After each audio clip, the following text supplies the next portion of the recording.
Hello, everyone, and welcome to June the 17th, regular Legislative Committee meeting of the Town of Vegreville. I call this meeting to order at 3 o'clock. I'll be looking to get a motion to adopt the agenda. Councillor Bullock makes the motion. Is there any additions or deletions? Seeing none, all those in favor? Carried.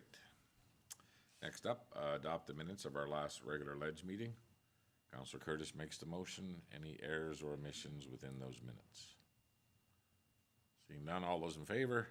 Carried.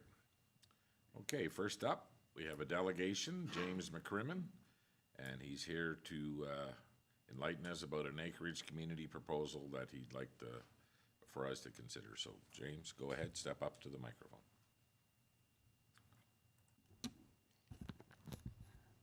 Can you hear me?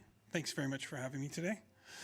I'm here. I've been working on an acreage community for now 12 years, just north of the town. I waited patiently for the first 3 years while you guys developed an IDP, and then I, kind of proposed a few things to get going, and then we subdivided out. It wasn't going fast enough kind of thing, so I subdivided out the land and sold out the arable land because the highest and best use of the land. So all the high population land I sold as farmland to Lanyuks, right? And I kept the swampland down where my house is, kind of thing. So the highest and best used to be like 1 acre parcels or so. But again, it didn't fall into your guys' IDP for an acreage community, and there hasn't been an agreement between now and then, and my land still isn't on the annexation plan for when you guys take over the dump and the golf course and everything else, right?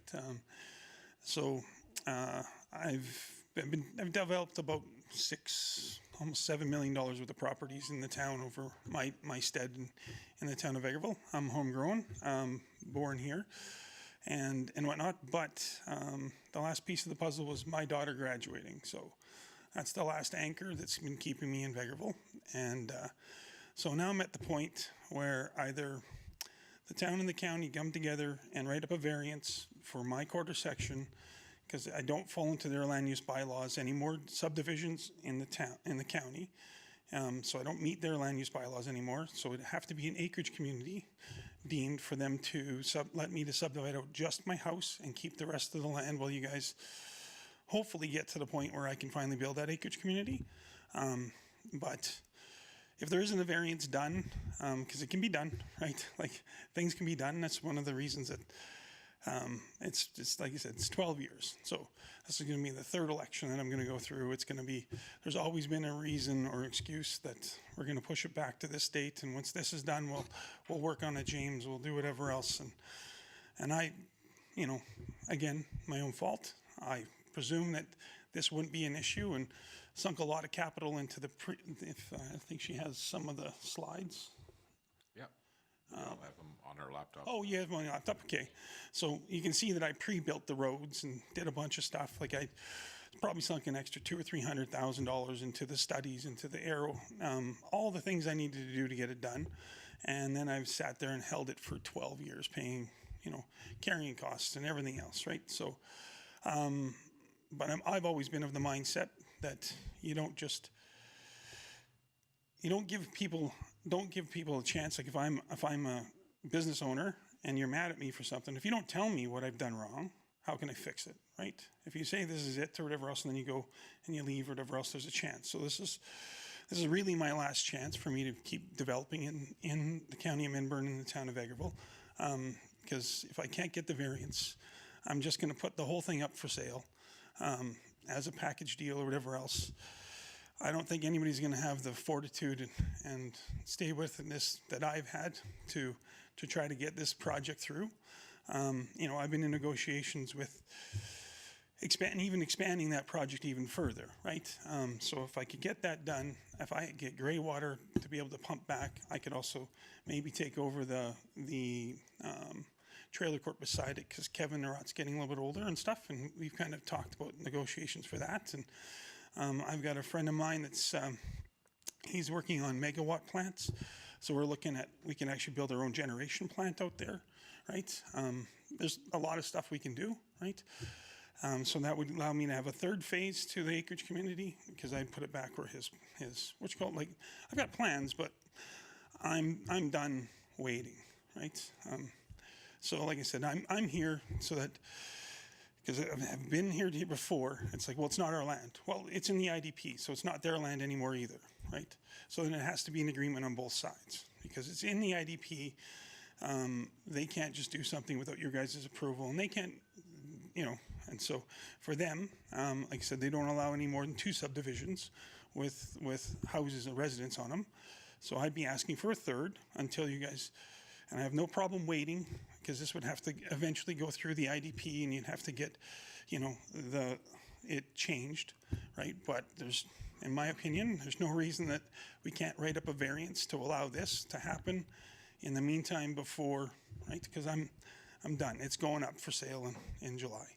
One way or the other, I'd prefer, I mean, I'm okay waiting if this can get done. And, you know, I have Jovan Misick ready to subdivide it out and do everything else, and, right? But,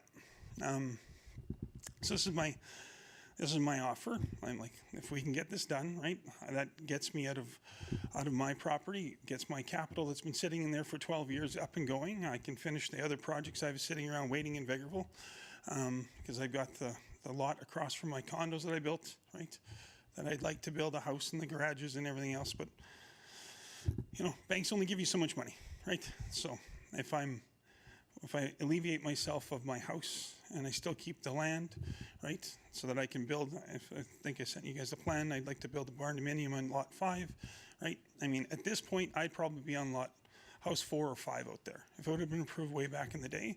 And that's just my houses that I would have built, right? And the people that own $1 million acreage houses are not your average 9 to 5 people. These are the people that own firms and companies and stuff like that, that hire people, that fill the rest of the lots that everybody was worried about. If they approved mine, then the lots in town wouldn't sell. Well, the lots in town would sell to their workers, right? That's how you grow. Like I said, it's been growing up here my whole life. We're at 6,000 people. We were at 5,000 and some people when I was in high school. It's 30 years, right? Our taxes keep going up because cost of living keeps going up. And if you don't have more residents to spread it around and more business to spread around, the taxes go up on the people that live here, right? So this isn't just for me, this is for everybody, right? But this is where I'm at. So like I said, you guys would have to agree to be able to let them do a variance, right? Ahead of the IDP, because it's not currently in the IDP, so it goes against what's in there, right? So that's the path forward. That's really what I came for. Like I said, you guys, ball's kind of in the town and the county's court.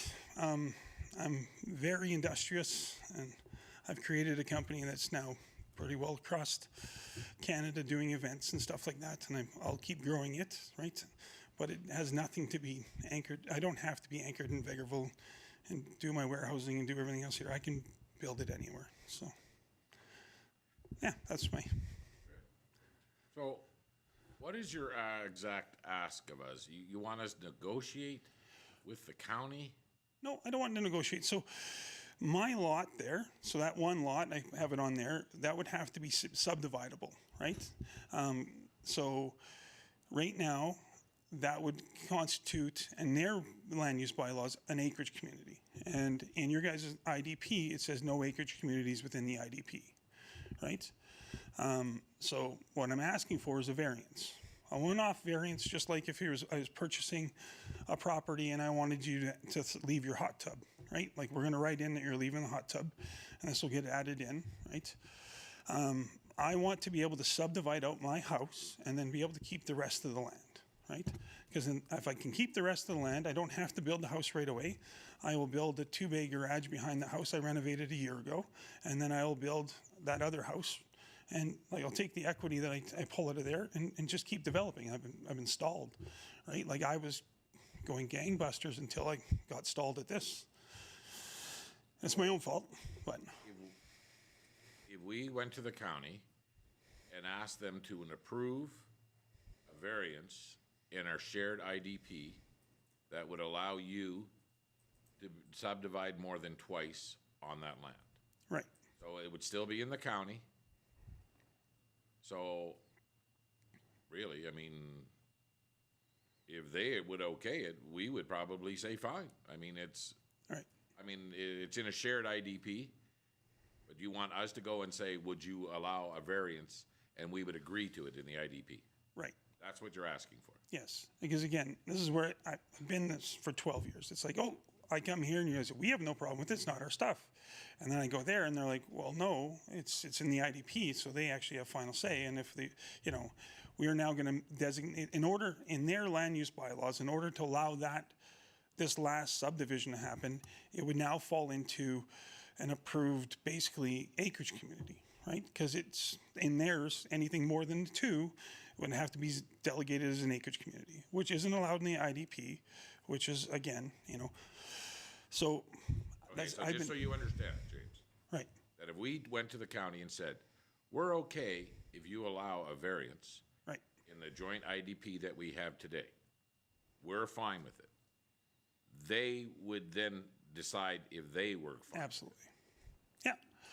And from what I've gathered from talking to the CO, Pat, because again, she comes from Strathcona County, where this kind of stuff, I mean, that's how Strathcona County has so many acreage communities, and like they've developed a lot, right? They're open to it, but they said it's not just their land, so that's why I'm here. Because again, I want it on record that you guys are okay with a variance, whatever else, and then we can work towards the final approval of the whole acreage community or whatever, right? But as long as I can sell out the land, if I can keep the land, then I will keep going, because like I said, I've invested 12 years of my life and a whole bunch of my money, and I would like to finish that project. I think it would be fantastic for the town and county. Like, I just drove through Wainwright down to Provost last week, and Wainwright's thrive, and they got a Wendy's, they got everything else. But those guys have 3 or 4 acreage communities, right? Well, correct me built if I'm an wrong approval. here, Director LaFave, but we're zoned acreage right across the road from James's property. Is that correct?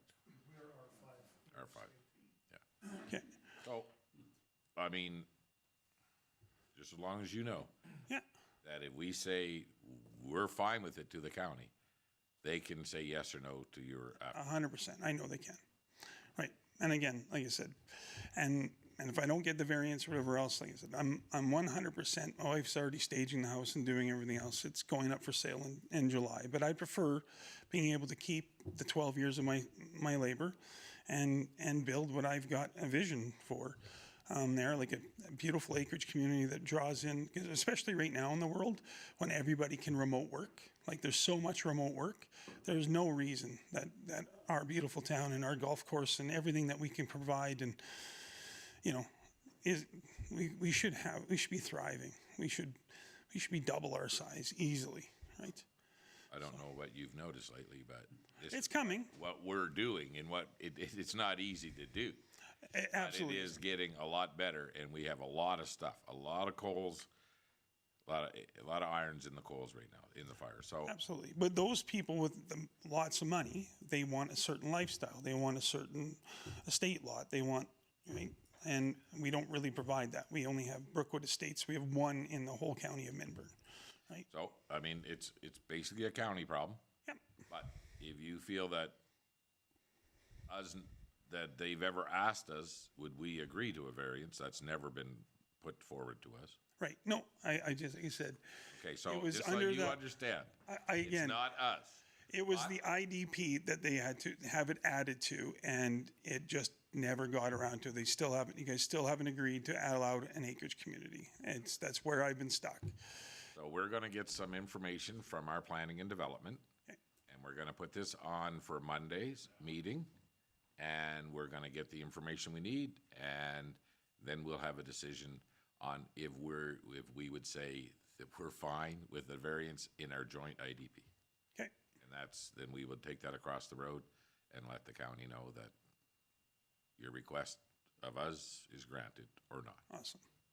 Yep, that's all I was here for. Like I said, because I can go talk to them and they say yes, but then it's always been, but it's not just our decision. So if I have a decision from you, then it squarely lays on the county not being flexible. And Now, they may have their own reasons. Absolutely. So we were not throwing anybody under the bus here? No, I'm throwing them under the bus. I mean, Okay, like, well, there you go. I have no problem throwing, like I said, but right now it's always been the he said, she said. It's not our problem, it's their problem. It's a joint thing. It's now under the IDP. If we want it, like I said, like I know your guys' annexation plan and mine isn't in it. Now, again, it hasn't been all through, so adding mine isn't, like I said, It wasn't from lack of trying. right, It was from being told no. right. Okay, Well, so just so you know that. right. Well, no one's asked me, so we would have done it, right? But again, I could have negotiated with Laniaks or whoever else, because I can imagine that they would not want their land to be worth like 10 times as much if it was ever high density residential. If the town if the town's to grow to where it wants to, it has to go north, because we have a highway going south and a We river. certainly would like to take in some more land with what we see the future of this community is. Absolutely. Those are negotiations that we need to have with the county. But for now, for what your request is, we'll have an answer for you on Monday. Awesome. I appreciate you guys so much for giving me the time, and thank you very much for. Okay, thank you. Thanks.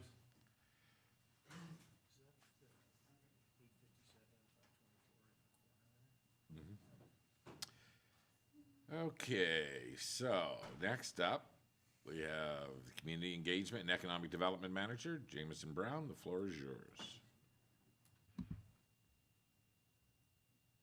Thank you very much, Your Worship. This is in regards to a letter that we received from Dakota Ekman, Town of Vegreville Mayor and Council. I just recently stopped in today on my way home to Bigger, Saskatchewan from Edmonton to have a bite to eat at the tourist office and needed to use a washroom. I just had open heart surgery a week ago and I'm temporarily handicapped and rely on the use of a walker to get around. I was extremely disappointed when I went to use the washroom that it was not a handicap accessible getting in from the outside. I was unable to open the door myself. I find this quite concerning. As a councillor of the town of Bigger, I understand how difficult maintaining recreational facilities can be and ensuring that they are handicap accessible. Would you consider looking into making some minor upgrades to the tourist building to make it more accessible, such as a power door opener? I can also understand budget constraints that need to be met. However, with the tourism that you see on a yearly basis, I'd be surprised if others have not had the same unfortunate experience of having to ask someone to help hold the door so that they could get in. There is simply not enough room for someone to be standing in the way holding the door open for a walker or power scooter or wheelchair to get past.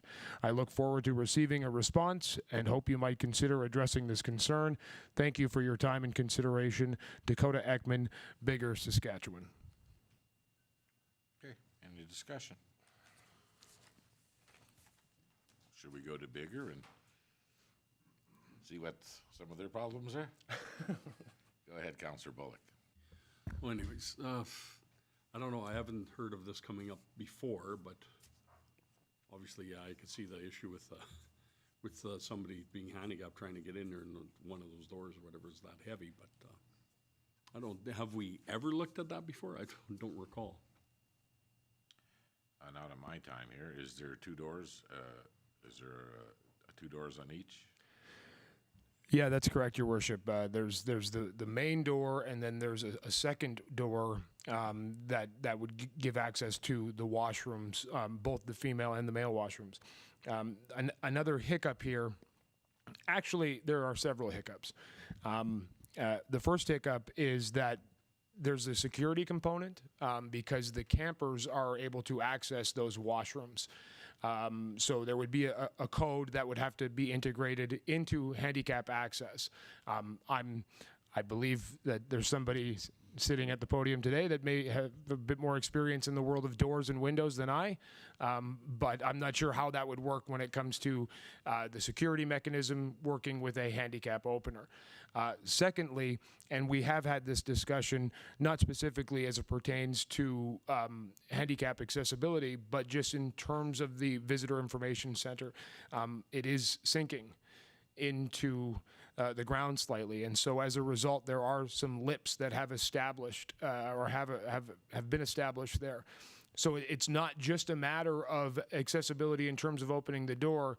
accessibility in general in this building is certainly difficult, and it's not just a matter of fixing a door or two.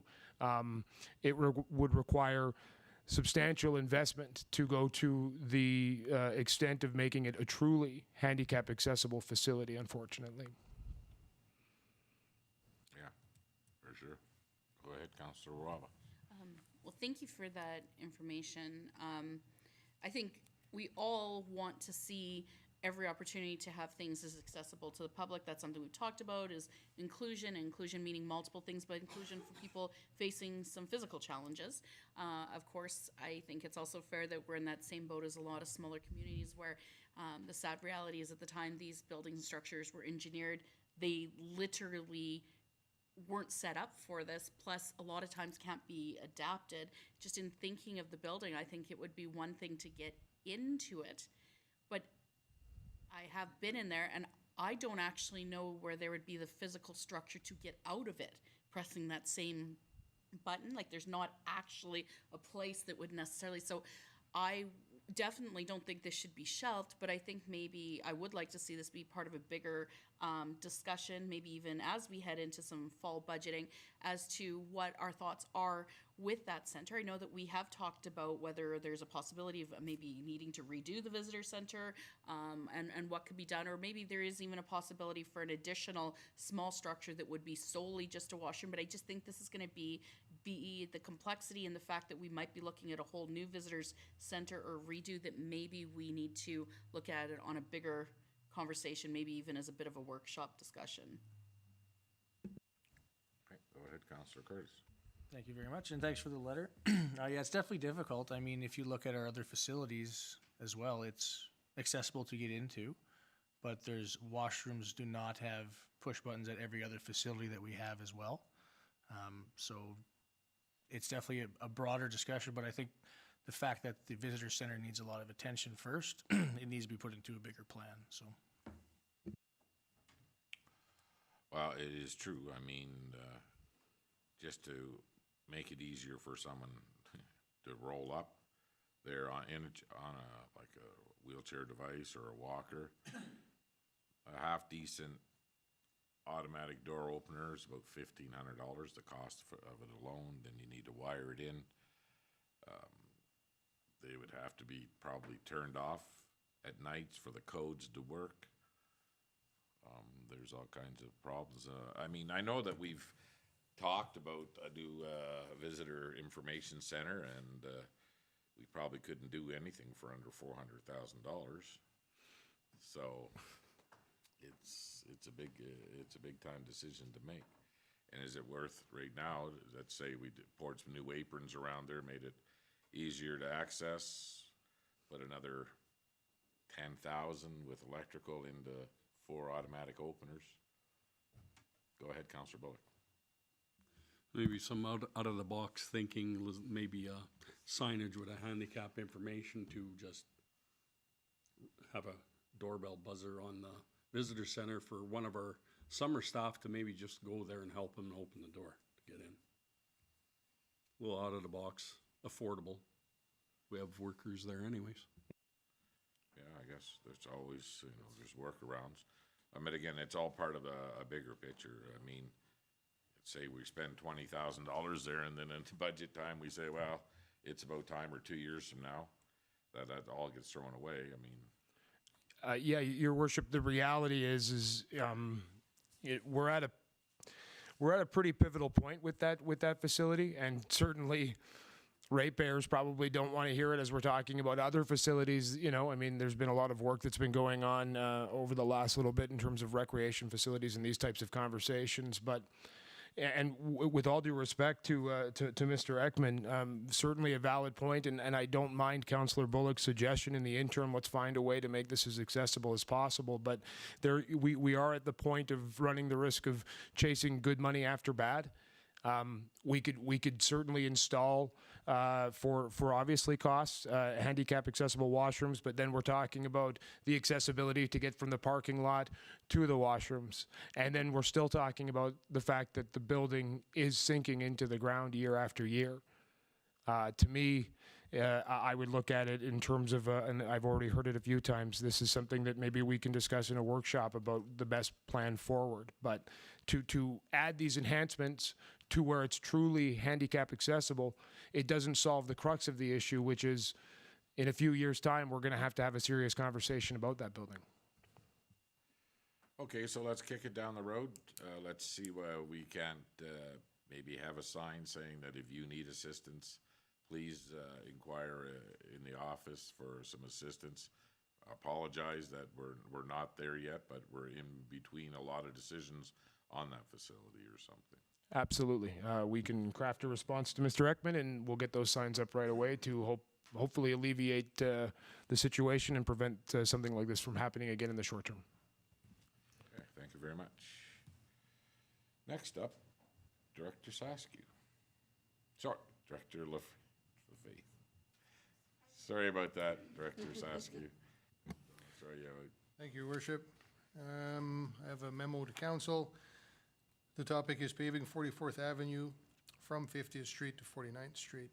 During the 2025 budget presentation, the Public Works Department presented the capital business case for beginning an annual program to pave previously cold mix roads in the amount of $110,000. This amount was approved and was to be funded by grants. The town contacted 3 asphalt companies to obtain quotes. We received 2 of them to complete the work on the 2 blocks of 44th Avenue from 50th Street to 49th Street. Both quotes came in higher than the budgeted $110,000, as the prices obtained for the budget presentations were last year's prices, and we did change the scope of work. To complete this project this year, the Public Works Department will acquire an additional $36,000. And in accordance with policy FIN 6007, council approval is required for this unbudgeted expenditure. This project is currently funded using 2025 CCBF funds in the amount of $110,000. There is room in remaining grant funds to amend this project to a value of $146,000 to cover the $36,000 deficit. Communication strategy is to inform. The seed department will determine the appropriate method to inform the public of council's decision, and we've laid out 3 options. Option 1 is council approves the amendment of grant funding by $36,000 for a total of $146,000 to be paid through CCBF funding. Option 2, council approves the additional $36,000 to be paid out of operational expenses. In other words, stealing it from somewhere else and not doing a different project. And then number 3, of course, is the council approves a project simply be rescheduled for 2026. As it's an annual project of $110,000, we would put that into a reserve, and next year, then we'd have the $220 to do what we need to do. And those are the 3 options. If there's any questions about the options. So we already have one other project that we're holding off on. That is correct. So we can probably use 36,000 of that and keep this one moving forward.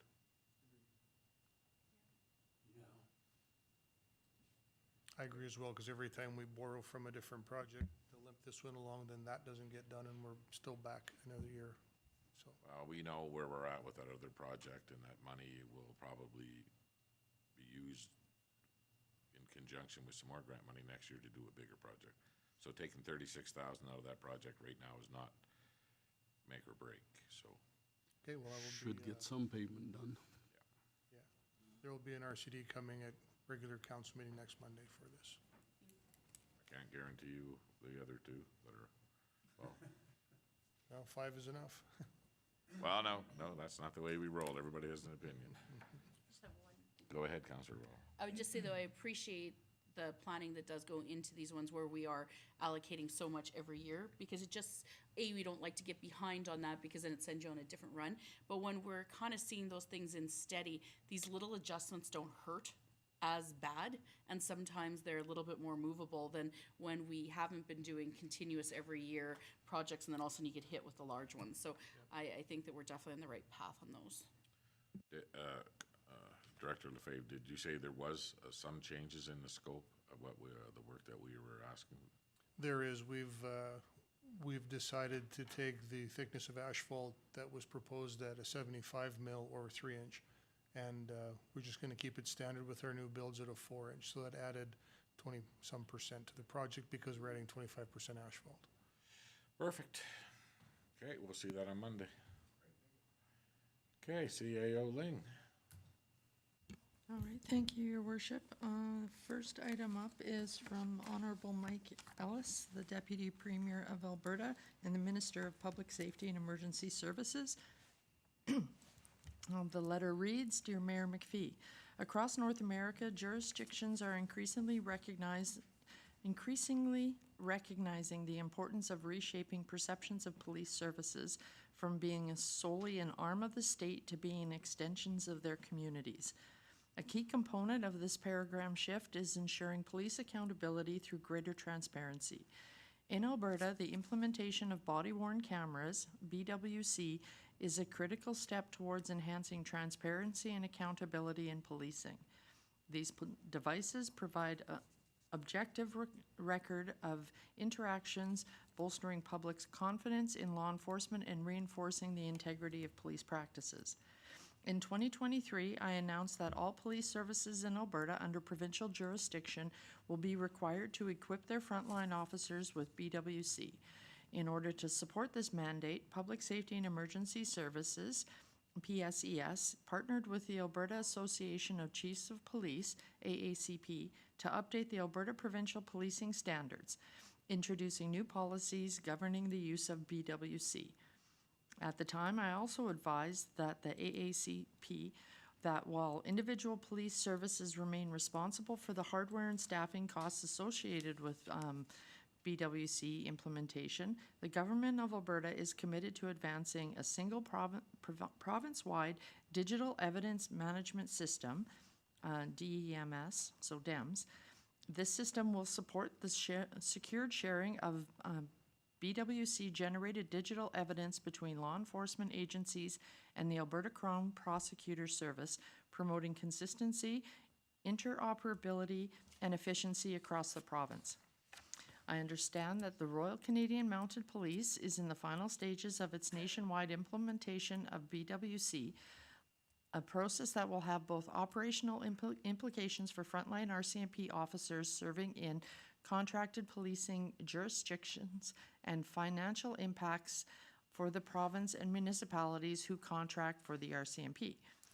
While the RCMP adoption of BWC stems from a federal directive rather than changes to Alberta's provincial policing standards, I want to assure you that the Government of Alberta remains committed to the principles of fairness and equity in supporting the implementation of DEMS for BWC.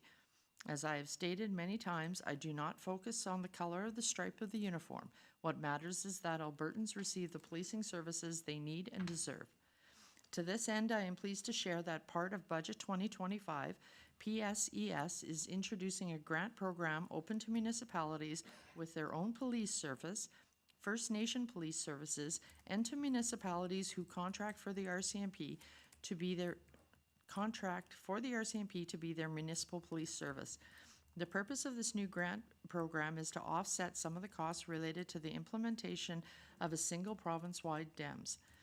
Under this program, your municipality may receive up to $6,319 annually for 3 years, starting in the fiscal year 2025-26. To be eligible to receive this funding, your municipality, working in partnership with the RCMP and your local policing committee, will be required to provide the Director of Law Enforcement with information on the RCMP BWC utilization rate planned or achieved for 25-26, 26-27, and 27-28 applicable to your municipal police service agreement. To learn more about the program as well as next steps, please have an appropriate official from your municipality contact Mr. Douglas Morgan, Executive Director of Innovation and Program Development, PSES. I thank you for your support on this important initiative to improve transparency and accountability between police and citizens in Alberta. Sincerely, Honorable Mike Ells, Deputy Premier of Alberta, Minister of Public Safety and Emergency Services. Okay, thank you. So the next one, we don't need to read it out. It just basically, it talks about the grant program itself and what's eligible and what isn't. So, just so everybody knows, CAO Ling has already contacted the minister's office, and she's already set up conversations regarding the grant application itself. Do you think that you would need somebody from the new police commission committee to set in on these conversations? At this point, I'm not sure. Okay, well, I'm already setting in on it. You're already sitting in. Myself, I have Director Saskew coming in on the financial side, and we also have our staff sergeant attending. So I think at that point, that's probably enough. And we'll see, because we're getting our next steps directly from them. They haven't sent anything out on how this will all work, so. So, just so everybody knows, for now, there is some grant funding available. I don't think we're fully up and running with all the cameras at our detachment yet, are we? Yes, we are. They are. So now in we are operation. being built. Okay, and do we know what the cost per officer is on that? No, not per officer. I know what it is for the, I'd have to look it up, but I think it's for the pool. And then it just gets broken down from there. I know that we were expecting a credit because they weren't operational at the start of their fiscal year. Okay. So I don't think this is gonna cover all of our costs. No, and as Director Saskew was just pointing out, at this point, we have not been paying for the body worn cameras. So this will be an addition now that they're using them as well, so. And it will come per officer. Yes. In the section of their invoice detail, it is under the member rate, so. And again, they weren't all fully outfitted last month. They were, the information I got from the staff sergeant, I'd have to go back here to find out the exact date, but he did give me the date that they went into force at the detachment, so that'll be the date that we will be billed from. Go ahead, Councilor Rolla. Thank you. I did read through this a little bit. I'm not gonna lie, I'm not sure if I was having a moment, but it was kind of like reading encyclopedia. I read it 3 times, wasn't quite sure what we were talking about. Director Sasky, maybe you'll be able to answer this part of it, I'm sorry. So, from when I first read it, the way I was almost catching it though was that this grant wouldn't help us at all with the body worn cams, that the DEMs was an additional program to monitor the body worn cams, and they were only gonna try to cover that. So that, and they haven't indicated, unless it was somewhere and I missed it, have they indicated what that DM's total cost would be? Like, they're indicating what the potential grant would be, but not really. So I don't know, I was reading it as this is an additional thing. Is that how you're reading it? Sorry, yes, the way I've understood it and speaking with the staff sergeant is that, yes, this is an additional cost, and this is to link, this is to create the, to keep the DEMS program operational, where it doesn't matter if you are municipal police, like for example, Edmonton Police Services or Calgary Police Services or RCMP out here in Vegreville or Grand Prairie Police Service. You're all going to go into one data bank, and that's where the Crown prosecutors will be pulling their information from. So my understanding is this is to help with the expense of getting all that information into that data bank. And they haven't told us what the total cost would be just to grant. So it could be potentially, it could be a quarter of it. Yes, Okay. Or, yeah, and then this is a 3-year program. yes. We'd be standing on our own to pay the rest to be part of that evidence collecting storage DEMS. That's correct. Director Saskew.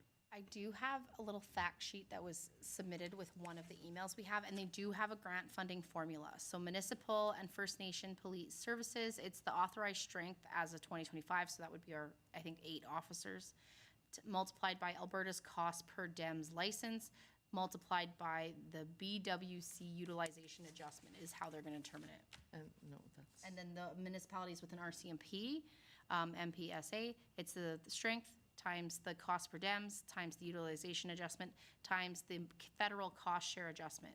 So they don't actually give us what those utilization adjustment and the cost share adjustment figures are yet. It could be $1 or $1 million at this Yeah, point. it could be 1% or 90%, like, I'm assuming it'll be a decimal point. So, Our they've plan, shared the formula, but not. our plan is to get as much information from the minister's office moving forward. Because if this is, every year or every month, that down the road when these grants aren't available, that's something that over and above the cost of the RCMP that the province is now dumping on our lap. I'm suspecting this is gonna turn out like, the lab services. When the RCMP send out, stuff for analysis, whether it be DNA or whatever, we get an invoice annually, for our share of that cost. And that comes Whose from. cost? I think it is a formula that also includes utilization. Ours has been around $8,000 a year. Some years it's a little bit higher, some years it's a little bit lower, depending on our usage as well. Go ahead, Councillor Curtis. Thank you very much. Like, 6,319 maximum. I don't know how much money we're gonna spend in admin and staff just getting the information where we need to go, and I'm not sure what a place like Edmonton or bigger cities like that's gonna do with $6,000. So again, I feel like every time we get something from this ministry, it's just, I don't know, it's a drop in the bucket, like, I don't know. And we don't even know what's going on with the pricing, so. We'll ask as many questions as we can. Again, is it after every shift, they download their camera to the DEMS and then it's stored? I mean, like, I don't know, it's a protection for the RCMP and a way to gather, evidence and stuff, but I don't know, like, why don't we just tell them, you know what, we'll get our own storage facility. Like, we'll get our own cloud or something. Well, this rate, we might as well just put up a really big fence and just look after our own place. Yeah. Pay our Our own. crime rate would be lower. I'm sure Director Newton's in charge. He's happy. Okay, so, we did get the invite to that meeting already, so it's Yes, Monday. Monday, yeah. Okay, so we'll have some information hopefully for Monday night. Just, well, we can find out, so. I read it 3 times. I know. Like, what? Okay, so CAO Ling, next up. Okay, next up, we're moving back on to the urban hens topic. I'll go through the memo again because there's some information that has been added as per last legislative committee meeting. So the following information was shared with Town Council on the June 3rd legislative committee meeting. Additionally, administration has attached a couple sample bylaws from Drayton Valley, Olds, Okotoks, and Edmonton for review and consideration. At the May 12th, 2025 regular Town Council meeting, Council reviewed correspondence from a resident, Jessica Melstead, requesting Council's consideration to approve an urban hen pilot program for the town of Vegreville. Administration has researched and contacted more than 60 Alberta municipalities to determine the best practices and potential challenges associated with implementing an urban hen program. Of the 63 cities, towns, and villages researched by administration, 63% have implemented an urban hen program, 30 rural communities, and 10 urban communities. Based on municipalities of comparable population sizes to Vegreville, 50% permit urban hens. If consensus of council is in favor of drafting an urban hen bylaw to implement a pilot program in Vegreville, council should consider the following. Number 1, general provisions. Only hens should be permitted, no roosters. Hens should be permitted only for personal egg collection. Slaughtering or selling of eggs should not be permitted. A pilot program could run 1 to 2 years and be reassessed based on demand, complaints, public feedback, and municipal enforcement workload. If the pilot program were successful, some municipalities require successful applicants from the pilot program to become mentors. Some municipalities have made it mandatory that new permits will only be issued to those with an approved mentor. Number 2, licensing. Requiring applicants to have an approved chicken coop determined by land use bylaw, development permits, and periodic inspections. Requiring written consent of the property owner if the applicant isn't already the property owner. Requiring notification and written consent from neighbors, a neighborhood impact statement, or assessment, sorry. Some municipalities require the neighborhood impact assessment to be conducted every 3 years, requiring registration with Alberta's Premises Identification Program, requiring applicants to complete an approved safety handling of hens and egg course, requiring applicants to provide veterinary information determining on who will care for hens in case of illness, and requiring applicants to establish a rehoming plan in case the pilot program ends or they are non-compliant with bylaw provisions. Number 3, number of permits in hens. Based on other municipalities in Vegreville's population of approximately 6,000 residents, a conservative ratio of permits would be 1 permit per 300 residents, equaling to about 20 permits. However, council may set this threshold to be whatever they deem reasonable. The number of hens allowed per permit ranges from 2 to 6 depending on the municipality, with most municipalities setting a maximum number of allowable hens at 4. Number 4, illness and biosecurity. Infected birds can silently spread disease by shedding pathogens into the environment even without showing symptoms. Over time, these pathogens can build up and spread to other birds. When infections persist in flocks, the pathogens may evolve, potentially becoming more dangerous not only to birds, but also to other animals and humans. This poses a serious risk to local avian farms and nearby residents, making early detection and control essential to protect animals and public health. Urban hen licenses would be expected to follow biosecurity procedures recommended by the Canadian Food Inspection Agency to reduce potential disease outbreak. This could include mandating licenses to provide a written copy of their biosecurity management plan. Number 5, enforcement. Most municipalities reported minimal complaints and enforcement issues. Of the few complaints received, they are primarily related to residents who obtain chickens without a permit or complying with licensing requirements. Additionally, complaints regarding noises or smells were addressed with education and enforcement when necessary. So if council decides to proceed with an urban hen bylaw, council will need to review and amend the land use bylaw, the responsible pet ownership bylaw, community standards bylaw, and solid waste bylaw to align with the proposed urban hen program. Council has also requested information related to backyard beekeeping. Administration confirmed that 17 of the 63 municipalities allowed for beekeeping.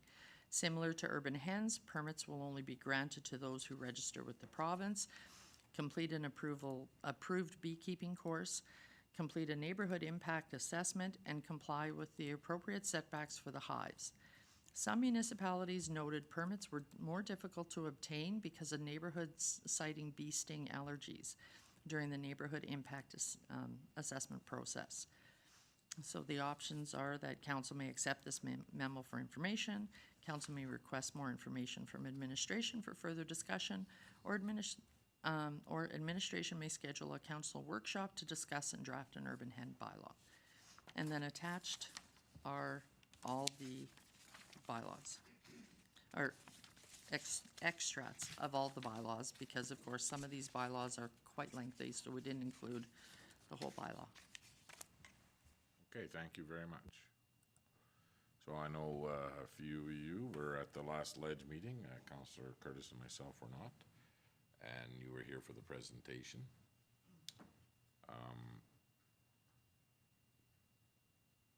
So we need to make a decision. Do we need to make this decision at a council meeting? I mean,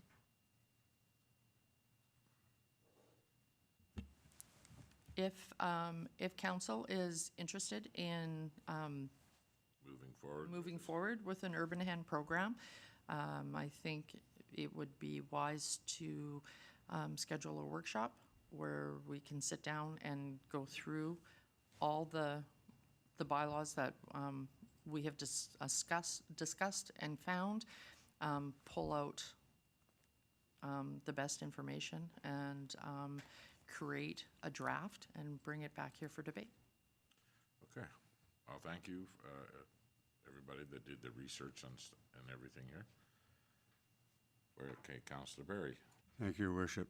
I appreciate all the work that staff have done to find the information that we've been asking for. I'm sort of on the fence still. I don't really object to having urban hens bylaw. The problem I have is the amount of work that we're going to suddenly put onto staff. I'd be in favor of a workshop and figure out and come up with what we're looking at. I have already gone through a number of them, and I do like the Edmonton's approach. It's very clear, it's concise. I like the way it's worded. It's easy to read and understand, and yet it's very detailed. So, I mean, if we're looking for a model, that one might. And they also have forms and applications and explanatory information to go along with that on their website. So, I mean, it's very good. And so are some of the smaller community ones, but a few of them I thought kind of rambled. Where I'm concerned is we as a council have looked at what we want to try and wrap up in this term. And we've kind of put onto administration a fair amount of stuff related to the budget and et cetera that we want to have completed by this term, and some of it involves other bylaws. If we're going to accept a new bylaw here and draft it, that's one thing, but to take a look at 4 more bylaws, if I'm not wrong, a couple of those bylaws, even an amendment of it, would require us passing first reading and then advertising 2 weeks, and then holding a public hearing before we had second and third reading. It's all the ones for land use go that way, do they not? Yes, land use bylaw would require. So, I mean, there's a whole process that involves staff and ourselves. I can't recall just right now on the responsible pet ownership or the standards bylaw or the solid waste bylaw as to whether they go through the same procedures or whether we can actually do those in three readings. We can do those in 3 readings, and just to let council know, I think land use is, the committee is going to start convening here soon to work on that bylaw. The community standards bylaw is, we've been working on a draft that council will hopefully be seeing here in July. The responsible pet ownership bylaw, there wasn't plans on that one right now, and the solid waste bylaw is kind of tied to the utility billing bylaw and a few other bylaws. So it's more than just creating a draft bylaw. We have to actually touch quite a few, and which we're in the process of doing some, But yes, thank you for that information. What I'm looking at here or trying to get it understood is that we do have a schedule of things that we're doing, and it's very difficult for us to start putting more workload onto our staff right now when we're X number of months away from wrapping up this council and trying to wrap up and achieve what we're trying to achieve before a new council comes in and directions may change or move forward. I don't think this is something that we can achieve in a very near future. And I think that's what has to be recognized, that it does take on some of these things, it does take quite a while, and we can't have one bylaw that contradicts another bylaw. And it's not just easy in put a bylaw in there that says, you know, disregarding what is said in the land use bylaw. You need to have them balanced and working together. So I think the question I have of council is we have to decide if we may wish to move forward, but can we really take the time right now with staff to have them do the amount of work that they're going to have to do to achieve this in this fiscal year. Great. We'll just move down as we go here. Councillor Bullock? Thank you. So I agree with a lot of what Councillor Barry has said. I've made my position well known on this. I don't want to tax the administrative staff to do any more work in this time and in this term at this point. I'll be going with number one, accept this memo for information, because I don't think we're going to get back to this in time by the time the new election's here. And we got to wrap up some things, and I'm fully opposed to backyard chickens. Okay, thank you. Councillor Orla? Well, I don't think that this information is for nothing. I think that it's there, and I think that it may play a pivotal role somewhere within some of the other bylaws. As we're going forward, we might consider ways to make some amendments in there so that we aren't necessarily at a brand new phase. So by that, I definitely think it's good information. I also think the groups, it's very hard to get information because we sometimes have to go back and figure out what's an apple to orange comparison. For me, at this time, my issue is more so, see, I'm not quite as nice as the councillors that didn't want to put extra work on. They admit, I'd work, you guys, it's okay. But for me, it is that all of our contact information is online. Our personal phone numbers are online, our emails are online. People contact us about all kinds of stuff. We have talked about this for a number of weeks. We've asked for a bunch of information. I know that there was some social media discussions and whatnot, and I respect those and I see them. But for who's actually contacted me is usually what I try to, represent back. I can honestly tell you, with all my public contact, I haven't had anybody contact me and ask me to action this forward. I have had 5 calls, 2 of which, in fairness, were people who had contacted me last time around, but I had 5 calls not wanting it. So without feeling the will of people asking me to represent this change, I'm not in favor of doing more with it or tasking our staff. I'd like to keep it as information for consideration when bylaws are being looked at in the future. So I'm a no. Okay, thank you. Councillor Curtis? Thank you. Share a lot of the same things, and I know that towns around us have this bylaw. I think Lamont did a pilot project, had one person do the pilot project. So put all the effort, all the time in for one person to do it, and then once they put it into legislation, that same one person was the only person again. Is that a good representation of taxpayers' dollars for all the amount of work and the bylaw and all that for, one person to have a chicken coop? I don't know, and especially not right now. So that's where I'm at with that. Again, good information to have, and things could change in the future, but again, with the election coming up, the projects we have going on now, and I really like your point. Like, I haven't been in contact with anybody, even people at work, nobody's brought it up, and it's not something that people are banging on the door saying this is what we need in this town. So I will go with number 1. Okay, so basically the decision's made that we'll accept this memo for information. Oh, sorry. You're back? Were you here the whole time? Sorry. It's okay. I'm here the whole time. I appreciate the amount of effort that administration has gone into compiling this information for council. One question that I did have is, after all of this amount of effort that various municipalities have done, do we know what kind of retention rate there are? So, of course, council has talked about this at various times, and Councillor Curtis referenced the fact Lamont, for example, had one person take a license to be able to have the chickens. But after all of this effort, and not that it's not important for some folks, I haven't had anybody contact me since the initial furor around chickens has come up. Do we know in your research if anybody has continued to have the licenses after the initial interest?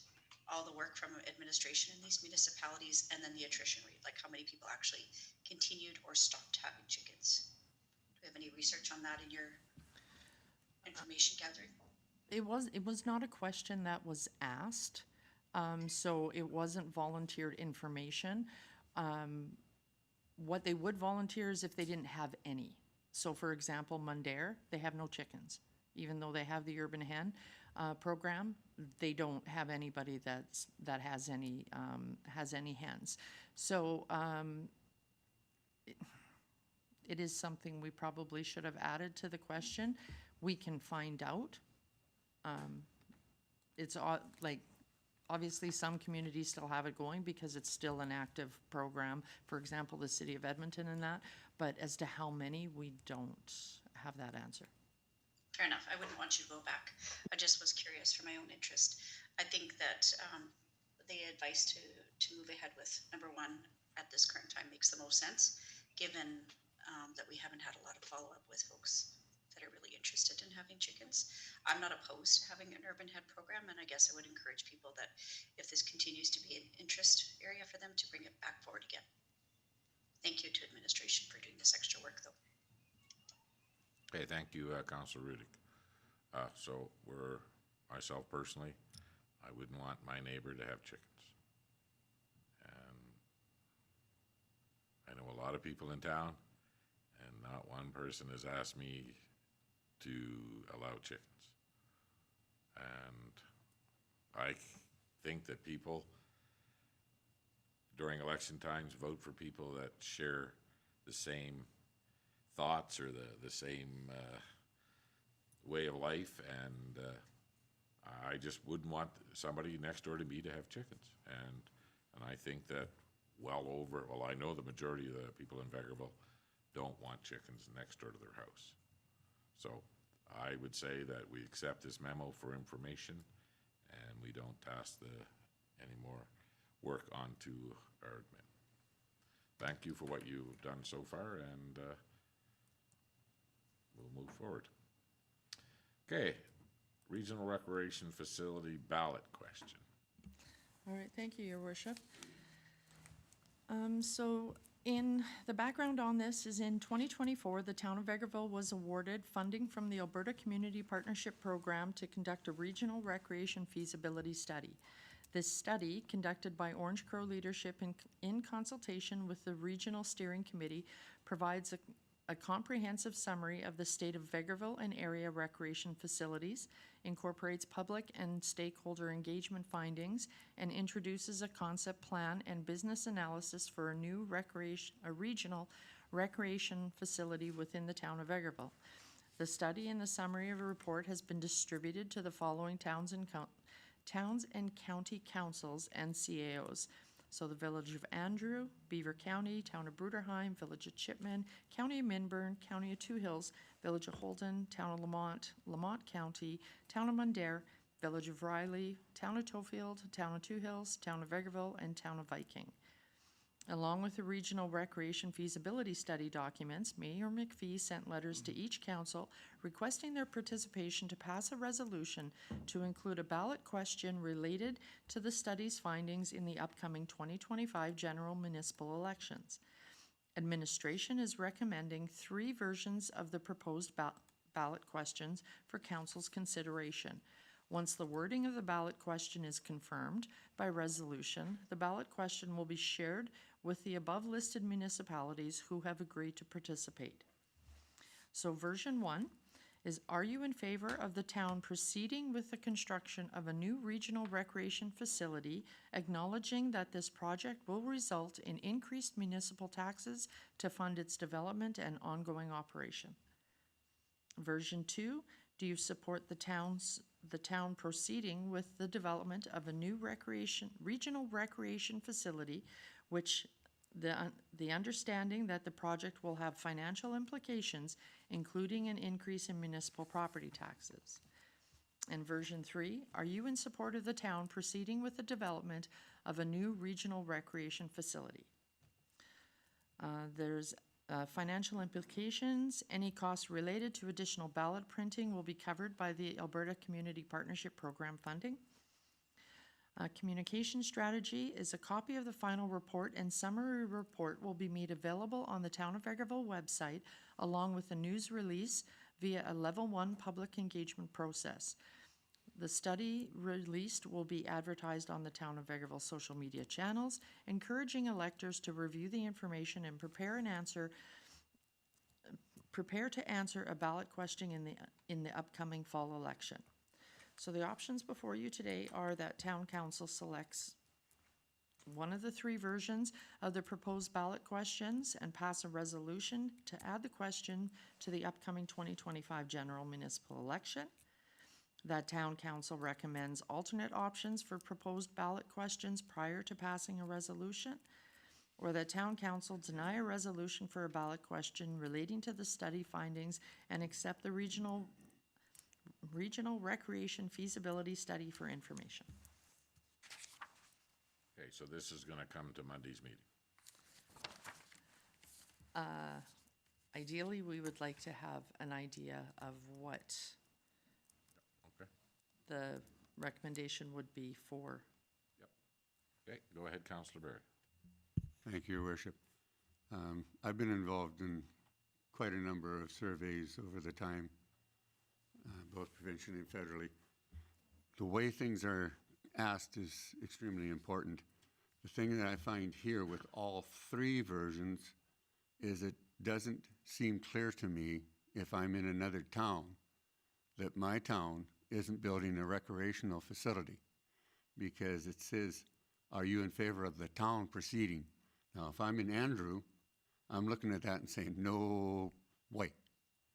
But if it was to maybe read in each case, are you in favor of supporting the town of Vegreville in developing a new regional recreational facility? I think then they would actually understand where the facility is being built and that we're asking that town to give support, which may affect their taxes. Yes, and that would be one of the, would wordsmith it for the other communities. The options before you today would be our ballot question. Okay, just so that that's clear that the other Yes. ones are being asked to support Vegreville. Yes. And their residents will understand that we're asking for financial support of Vegreville at the same time. Because if it's not clear, we're not going to get a clear answer. And I would still like to say, are you in favor of the town of Vegreville proceeding? Well, the version 1 is basically as transparent as you can be. Go ahead, Counselor Rudick. I know you want to go ahead there. Go. Similar to Councillor Berry, I actually feel like there's a step that's missing here too in the conversation, and I'm saying this as a councillor. I think the reason why we would send the letters needs to be explicitly clear, even in this communique, just to make it absolutely clear. The reason that we would be asking these other municipalities is because their residents use our facilities. But I guess the other part is that even if we are asking other municipalities to ask a version that is more pointed, because when you say the town, it's not clear whose town and who's building, what would be the next step? Is that actually going to compel them?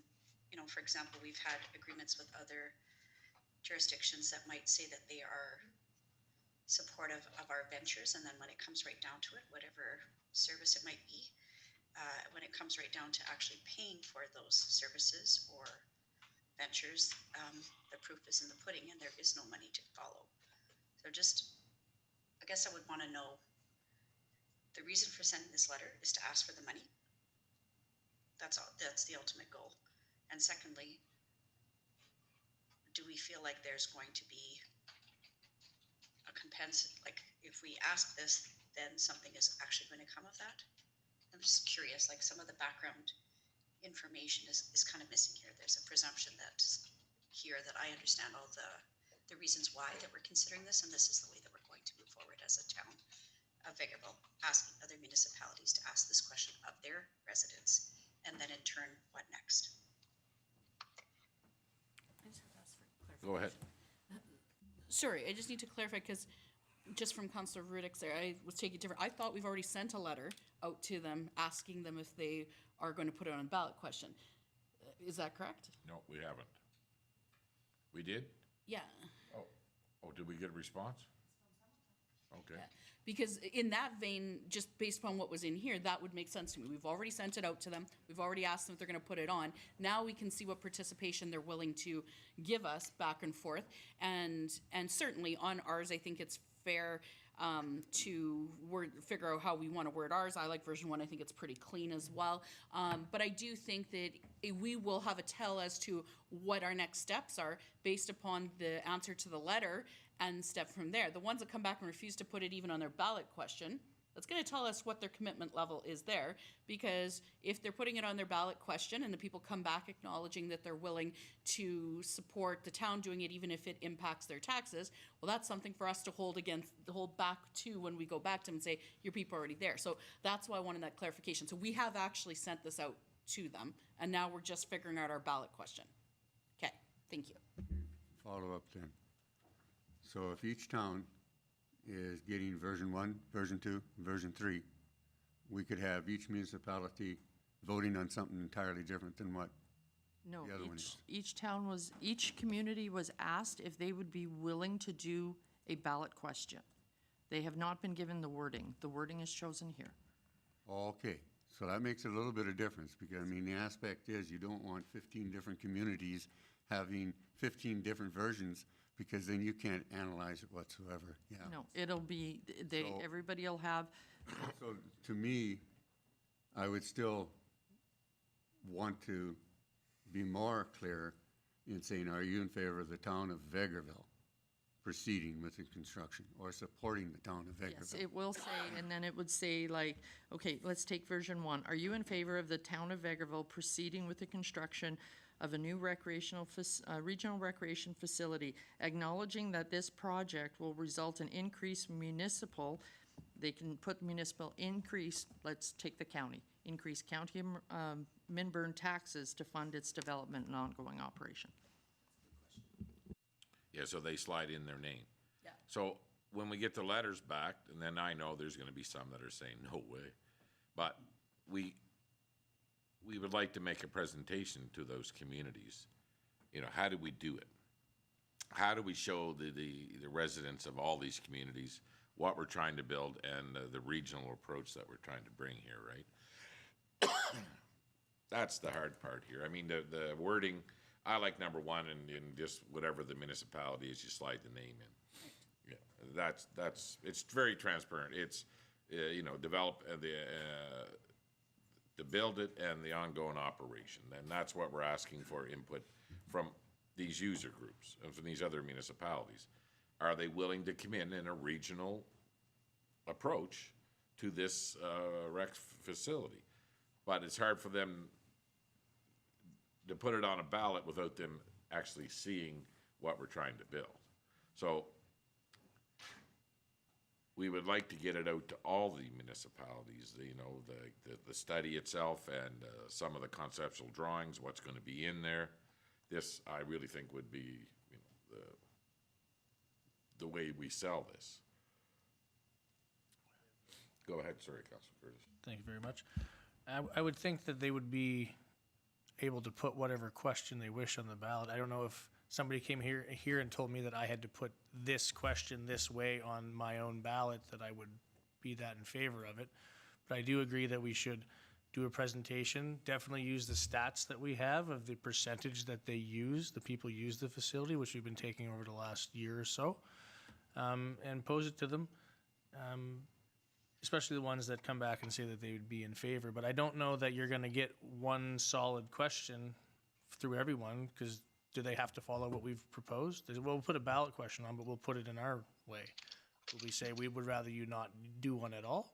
Or The only caution that I'm making is that you're trying to analyze what the people have said, and they're going to respond based on the question that they're asked. And when we did federal fisheries regulations and et cetera and surveys, the Ottawa, with their statistical group, even went to the extent that every single question, if it was in 3 different ones, went to focus groups and analyzed how a focus group read, understood, and answered the question. And then that was the basis of how the question was actually finally put on the questionnaire that went out. I'm not So, I mean, disagreeing with and that. I'm just saying. The wording can be very critical as to whether you can actually analyze the data. But I'm just saying, I don't think anybody necessarily will just say, I will do exactly what you've asked me to do in my town. Well, That's Quite my point is That's that quite possibility that would be the case. are we but okay with the I'm question just being trying- asked differently than how we I'm ask it, just or do trying we to not hope want to that have it it can at be all? actually analyzed at the end. I hope so too, but I'm just saying, if you went to 15 different towns, I don't know that they would say, I will read the question exactly as how you gave it to me. Go ahead, CAO. For that, if the ballots are being paid for by the ECP grant, they would all be the same ballot. Across the like- multiple towns. Across the multiple, well, we would insert their names, but if we're paying for the ballot, the wording would be our wording. Then there you go. Then that works. Okay, Okay. Sorry, Your Worship. go ahead, Councillor Rudick. I guess I'm peeling out some pieces of information of what both Councillor Curtis and Councillor Barry are saying there. My question still is, I feel like there's maybe a step missing here. Do we know that other municipalities have done this before? Have we talked to these specific municipalities? I feel kind of like we're jumping maybe forward past some of the preliminary conversations that would be really necessary. I understand now better that the impetus for asking these questions is to get the ultimate result that they would pay for it.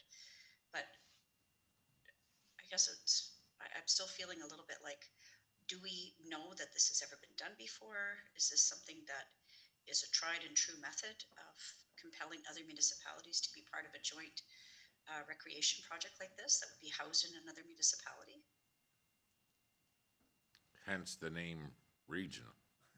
Yeah, just because, well, I mean, again, going back to conversation, we finished some of our conversations with our regional collaboration, and the very next week we had some of those pieces that were pulled out by our partners, and we negotiated and went through all of the elements of those, right?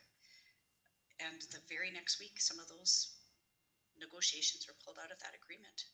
So I just, I don't want to be skeptical, but I just feel like maybe we've missed the conversation with these other municipalities. Do we know that there are other instances of asking these questions on another person's ballot? Because to Councillor Curtis's point is, I wouldn't like it if somebody came to us and said, put this on your ballot. I mean, we may have that from the province asking us about separatism, which muddies the water about municipal election. Well, we're asking each municipality if they're willing to put it on. I mean, we're not telling them, we're asking. And I would imagine probably what I see there, 4 of them will probably say yes. And do we know that this has happened in other municipalities? Has anybody else done this before? For a rec project, a regional rec project? Not that I have any stats on that, but I just thought it's a fair question to put out there. I mean, it's very transparent. I mean, if I was on another council, another municipality, knowing full well that the chances of us ever having anything like this in our municipality ain't gonna happen, but it would be nice in the hub of our region to be able to go there and use this facility. I mean, when you don't give people a chance to have input, I mean,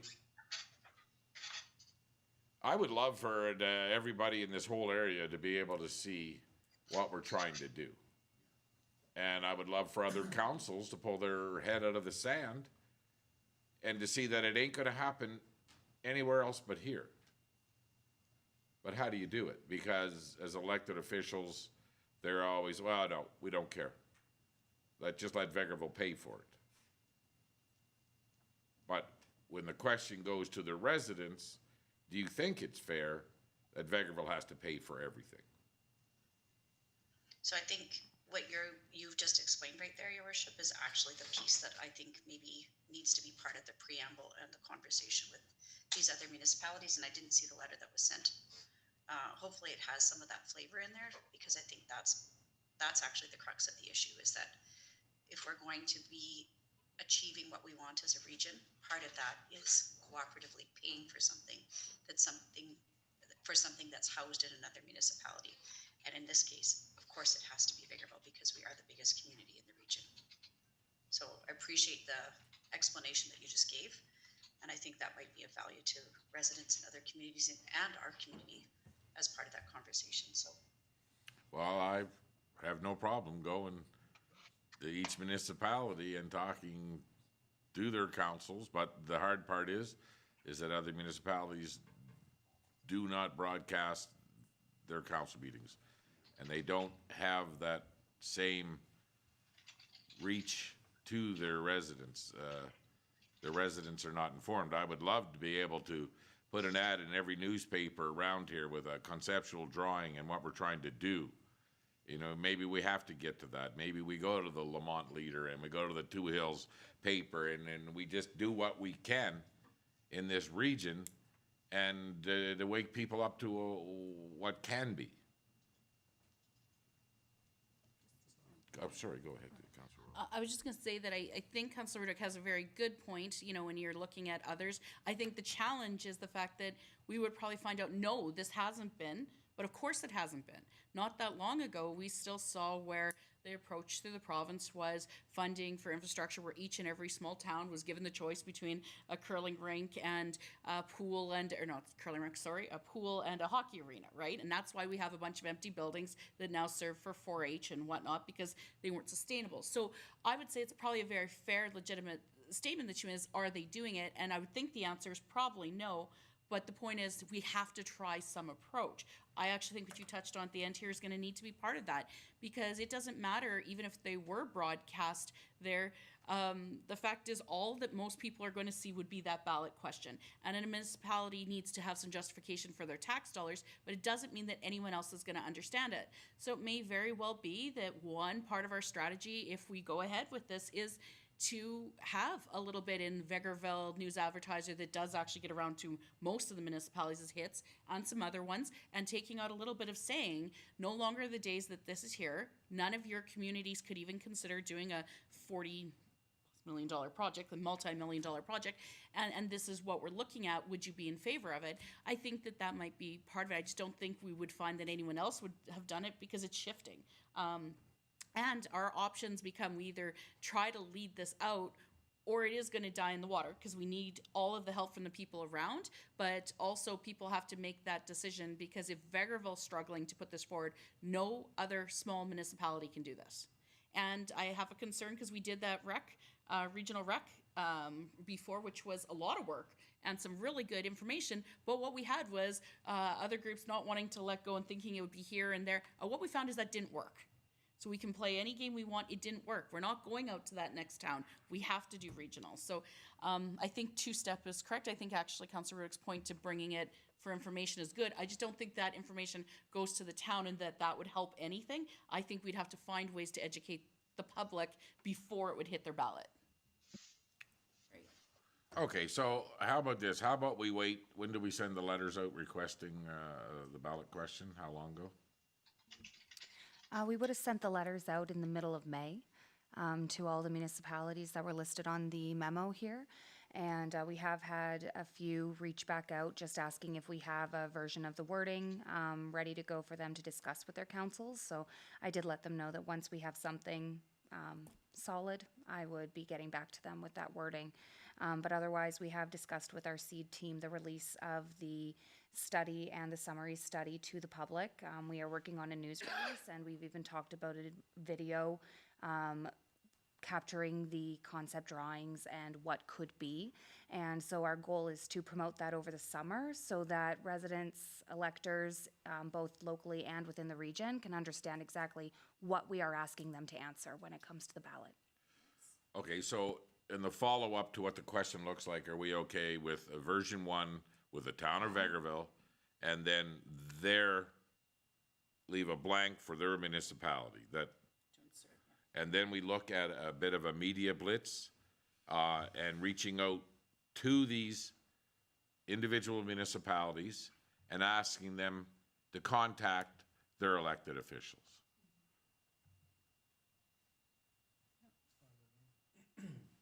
Okay, so version 1 probably works. I think so. And let's just see what we can do. I know that's it's probably not within the budget, but if we don't go individually and start reaching out to the citizens of these municipalities, we already know by the drop-off of people that were initially part of it. And when they seen the dollar figure, they all got scared and thought that they may have to write a little bit of a check. But that being said, and like I've told them openly, the town of Vegreville is willing to go out and solicit this money. We are ready to go out and work hard for 3 or 4 years to raise this money and work with private sponsors, naming rights. You know, we're willing to take on this role. What we're asking is look at it in a regional approach and everybody bring a little to the table. So I think if the residents of this whole area understand this, that we're not asking for the Reeves, we're not asking for any other mayors to, you know, what we would like is a letter from every one of those municipalities supporting this project in the regional approach to this. That way it'd be so much easier for us to raise the funds. So let's get back to those ones right now, what the question would look like. And hopefully what you're over the summer here or leading up, that we're going to be able to get something out to all these municipalities.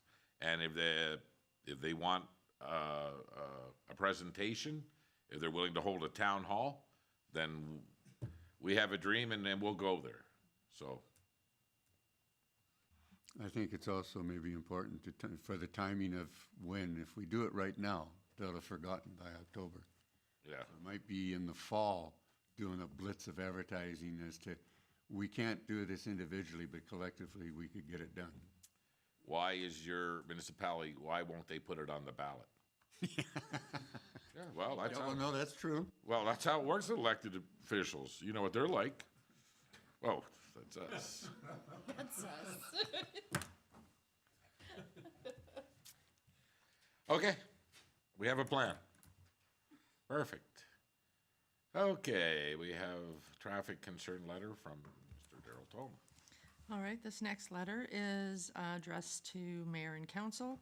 My wife and I reside in close proximity to the Vegreville Senior Sunshine Club since early summer of 2022, and have vehicular traffic concerns specifically on 49th Street between 49th Avenue and 46th Avenue.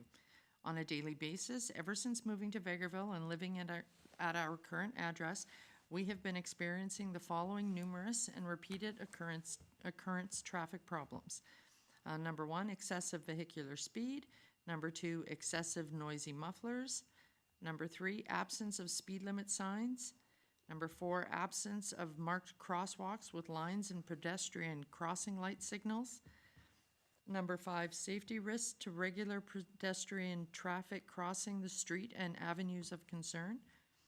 And number 6, repeated high-speed traffic on 49th Street, which is regularly used by slower pedestrian traffic, namely seniors, young families, and school class groups whose destination is several nearby community centers, including the spray park and the playground and the swimming pool. Safety and comfort of pedestrians and occupants of the local resident neighborhood is being compromised regularly and often. This combination of inconsiderate driving behavior and bad attitudes while operating excessively noisy vehicles, often at high speeds in the close vicinity of publicly used facilities, as well as through the residential neighborhood, requires remedial counteraction by Mayor and Council. If you have any questions regarding this letter, I am willing to respond. Thank you. Gerald Tolman. Okay, so let's start. Do we have any traffic speed signs there on 49th Street?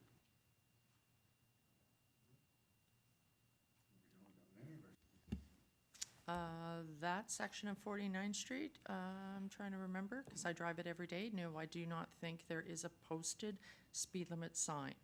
But the town of Vegreville has a maximum 50 in any areas that is not posted. Okay, Councilor Bullock. Okay, I just drove through it today and stuff, and yes, there's no speed signs there. No crosswalks really are marked either as well, right? So we've got the one-stop sign, or the four-way stop on 49th Ave. So then they start up from there again and head down south towards the Senate Ave from 46th. We hear it at night, some of the the excessive noisy mufflers and the speeding. We see it everywhere in town. We as council can't control the loose nuts behind the wheel, but there's enforcement, obviously, whether we have to do more enforcement in that area. If he's looking for maybe a speed zone change, that was something that I would probably support, as in dropping the speed zone in that area between 49th from the four-way going south to 46th itself. I understand when Ale Horton walks down to the school, they're gonna cross in that vicinity to go down to the swimming pool, stuff like that. I understand that. Seniors in that area with the Senior Sunshine Club and also across the street at Horizon Village, I understand that. I'm not opposed to actually implementing a slower speed limit there, whether it be 30 kilometers an hour or 40 kilometers an hour. Personally, I think around this town, a lot of the town can be lowered to 40 kilometers an hour. I really do. So now if you start installing, my opinion is if you start installing four-way stops further on down the road, these excessive mufflers probably gonna get louder after they stop at each sign and then wanna boot it when they leave there. You know, so I was punk once too with loud mufflers, so I know how ignorant some of us young people could be with that, so. But anyways, I would probably suggest a change in the speed limit there and marking the crosswalks. Okay, crosswalks are marked. I would hope that there's lines for the crosswalks. Yes.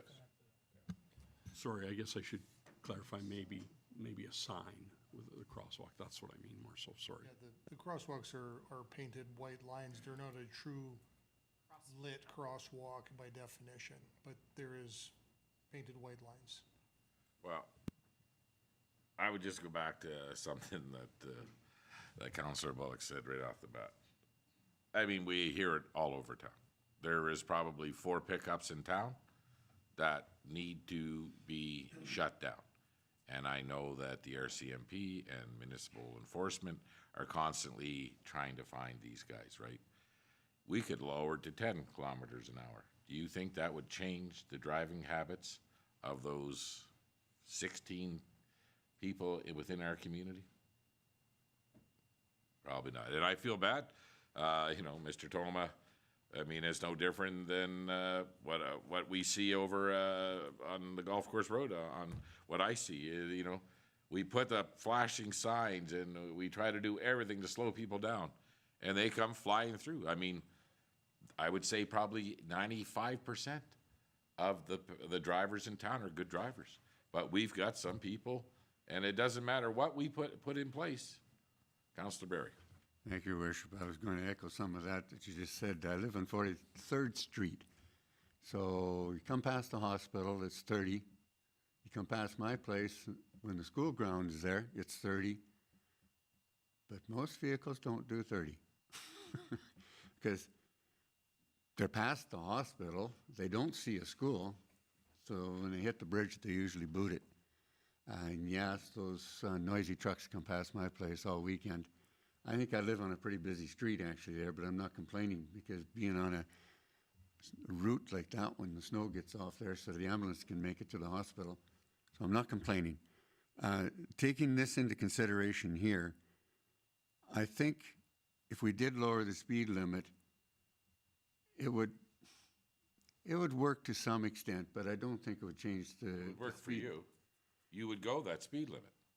Well, yes, I would go that speed limit. I actually sometimes think I'm driving fast in town, and I look down at my speedometer, and I'm barely doing 50. But and I'm not a slow driver. The only intersection in that area where the kids probably cross to get to the pool to come from the school is 49th and 47th. So that's just the one block south of the four-way stop. That is the direct route from Ale Horton, all the way up the sidewalk, all the way and into the pool or the arena. So that if we were wanting to make sure there are signs, I would not put flashing signs up there. I don't think there's enough traffic to warrant that. That would be the only intersection that the schools use. Coming from St. Martin's, they have other avenues that come down and cross. They make it there without being down towards the senior citizens area. And it just, I can see that there is a problem. I suspect there is a problem there in terms of speed and noise, but I don't know whether we can really do a lot about it. Councillor Curtis. Thank you very much. I know that the lighted crosswalk signs are fairly expensive, but what about just crosswalk signs halfway down the block? Signs put on the road, like dug into the sod there for one, to slow them down. Two, we will now have a municipal policing committee where we can help direct the RCMP or even ourselves to reach out and say, we want speed traps set up on this road. As a deterrent, for one thing. And we also have our own speed radar that we can move around to. So we have some options here to help reduce some of the speed on this. I'm not for changing the speed limit because I don't think it'll change the habits of drivers. But getting a few tickets will, sometimes. And sorry if someone saw me, I was just trying to look at where it is on the map. Can you just, Dale, do you know offhand, of the 49, 48, and 47 that crosses over 49th, which ones have a stop sign on them, that would be going down there? Which ones would have a stop sign? 49. Just 49? Is that it? Yeah, it's only four-way stop. I can actually ask that. That's the only one. You come off of Highway 16, you come to a four-way stop, then there's no stop sign until you hit 45th, past at the cemetery.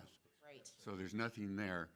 The only intersection I say that would have some reasonable pedestrian traffic would be the 49th, 47th, which is just one block south of the four-way stop. Yeah. So that one there would be the one that students from A.L. Horton in particular, I see them cross there quite frequently, but they do so very carefully. So then I guess with that, my only thought is if there is a bit of a painted, even though we have some painted, but maybe an accelerated painted sign, it does not stop people. They're going to do their thing, but maybe it does help us for what we could do in terms of ticketing and enforcement, because you blow through the pedestrian crosswalk, maybe that is a little bit, something we could then deal with them a little more. The sad reality is, even given where those stop signs are, they're going to speed up to those speeds. And unfortunately, the noisy muffler thing, I get why it's upsetting there. Shockingly enough, we're on the far end of town. I mean, I'm just around the corner from you. It's all hours of the night. It's ridiculous, to the point of I have even thought, since it seems impossible to stop, maybe I should go find them. Because it's ripping around up and down and all the rest. So I don't know that we're going to help it there. But, maybe for a little bit to see if it helped the next time we do the placement of our flashing light. Because I don't know why, but that thing works for me when I come down there, one of the roads. So maybe this could be a consideration for bylaw to maybe put it in there on the next move of our lights. I know last year we did that on 45th Ave as people were heading west from like the arena, that approach on 45th. And the residents were quite happy because the people coming over that little hill and heading past 49th Street, they were going fairly fast to the four-way stop. And then it did help, but we can't just put those signs everywhere in town, just flashing. Yeah. But again, and to Mr. Toma, I would say to you, a counteraction from mayor and council. Yeah, we're out there every day. We have our CMP. We've instructed them on the areas that we need to watch. Municipal enforcement is out all the time. And yeah, those people with those loud mufflers and that are jamming things up and going fast, they're getting tickets. They're just not smart enough to stop doing it. So, and we, as a municipality, we don't have the ability to remove their license, or we can't ask them never to come back into our town, which would be nice if we could have a bylaw and pick and choose who we allowed in town. Things would be a lot easier for all of us. But thank you for the letter, and we will be bringing it up with municipal enforcement and with the RCMP to keep a little bit closer eye on that side of town. And hopefully, it's hopefully these people with these loud mufflers, and we know that they're going fast in town. I mean, there's not one part of this town that they don't touch. And people complain to me all the time from all the different areas in town about them. And I've talked to the staff sergeant, he said, yeah, they identified 4 trucks in town that are just a problem. Okay, I guess Councillor Rudick didn't want to chime in on that one. I think you said it all. Well, thank you very much. I did say a lot. Collectively, all of you have said it all, Okay. as wise as you are. Okay, so we're moving on to roundtable discussions, and we'd like to start with you, Counselor, since we know that you need to get back to the event that you're hosting there. And again, thank you for dropping in through this Confero site. So you're up first. What are you hearing? Well, I just had a couple queries about hockey and ice time already for fall, so that's popped up for somebody that I spoke with this week. And I also just wanted to mention that longtime employee for Vegreville Learning Society, Heather, is retiring and moving on to a new employment, so this week will be her last week. Just wanted to say congratulations and thank you very much for the work that she's done there. And that's my report. That's what I've heard. Thank you very much. Councillor Wawa. Actually, other than the couple calls I mentioned earlier when it came to hens, I didn't have any calls this week. How about that? Write this down. Write it down. Councillor Barry. Thank you, Your Worship. Well, I did actually get a few calls, and a couple of people have stopped me on a few questions, but the one that came up just right now is wanting to get information as to when we're going to wrap up the museum. Wanting to know, like I told them, I can go through if they want to know where items went to. If anybody actually wants to know a little bit about where items went to, they can give me a phone call. And especially if I'm at home, I can pop up my computer and I can start trying to tell them a few things. But we are close, I think, to getting the financials done. But it's going to drag on for a while because there's going to be expenditures for the next several. So the question I have of staff is just what the time frame would be for kind of wrapping up a report on the museum deaccessioning. We're looking to have the deaccessioning of the museum report available for council at the next legislative meeting, so July 15th. The report is currently in draft form, and we're just reviewing it. It just wasn't ready for today. Thank you for that, and I'll contact the one individual that would like to know, and I'll just give them an update that we're getting very close to being able to put that out as a public document. Sorry, I just have a question. Councillor Barry, maybe you and I will chat a little bit more about that because I do have an outstanding message from a resident that would like to be a part of that or listen to that discussion, and maybe that would be an appropriate time for them to come and listen to that meeting. That's possible. You might have been one of the ones that directed one of them to me. Okay, Councillor Curtis. Thank you, Councillor Barry.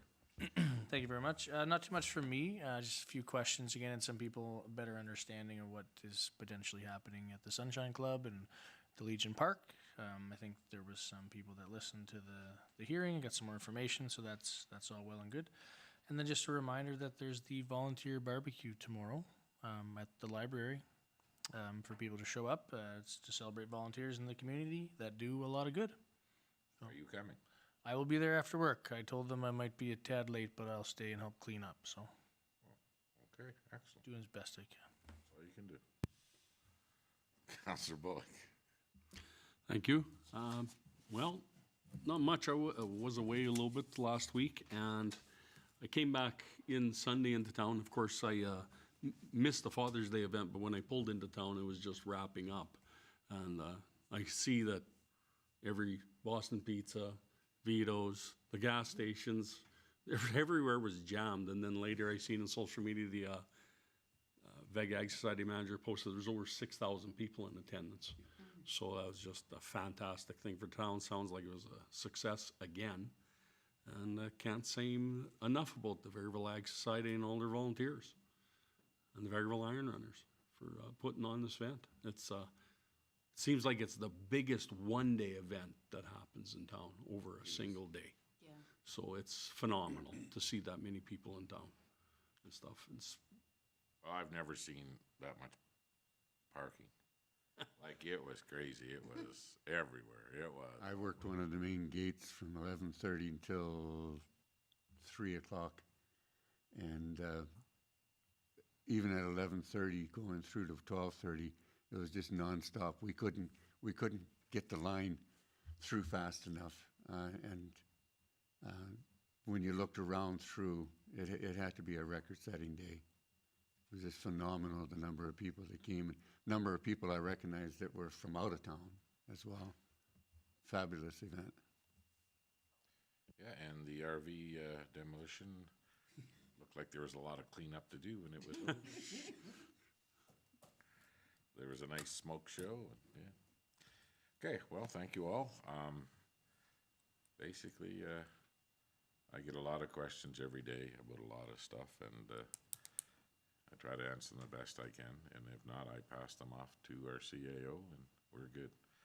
I mean, there is some issues right now that I'm hearing a lot about, and hopefully through some changes in our bylaw that we're going to be seeing here shortly, we're going to be able to help out some distressed residents dealing with some neighbors that are just wearing them down. And I want to thank municipal enforcement for a cleanup the other day of a homeless encampment that was tore down once behind Ziegler's Fashion, and then the business residents were scared to even go in the back alley to see them, and they get over there, and the town employees get over, and they tore that thing apart again and unloaded it. And so all the businesses there reached out and really thanked the town for what we're trying to do there. So again, if you see something in an encampment or something and you're worried, please just reach out to municipal enforcement and the RCMP. We don't want you dealing with these people. Some of them are, a lot of them are drug addicts, and you just don't know how they're going to react. But don't anybody put up with it, because nobody needs to. We have ways of tearing these things down and getting them out of our community. Well, I don't know about out of the community. They moved to some other part of the community. But anyway, thank you all for what you do. And now we're going to move to Director Highlights, and we're going to start with Director Lefebvre. Thank you, Your Worship. Just some quick updates. The subdivision approval process is complete for 47th Street, the north side of town. The owner has been notified that the process is complete. Now they can proceed with survey and land titles on their own. I'm happy to say, and especially to Councillor Rudick, that we have signed our agreements with Circular Materials for collection, for depot, the master services agreement. We have got everything signed up as of yesterday. So the terms are what work for Vegreville, not a general what works in Ontario. It works for us. So, and we're happy with that, and we'll be able to make some adjustments to the budget next year. The household hazardous waste roundup was completed this last weekend. 157 people had come through the gate compared to 127 last year, so we're up again a little bit. So it's nice to see it's still a well-used program. And the Legion and the cemetery admin in our office have been working together with correcting a lot of the veterans' names, so the spelling is correct, locations, and we've now have on Stone Orchard accurately as we can get, have all the veterans in the cemetery marked in each individual lot, so we know exactly where everybody is, and we've confirmed with Rod Stewart and some groups from the Legion that the spelling's correct, these are the right people.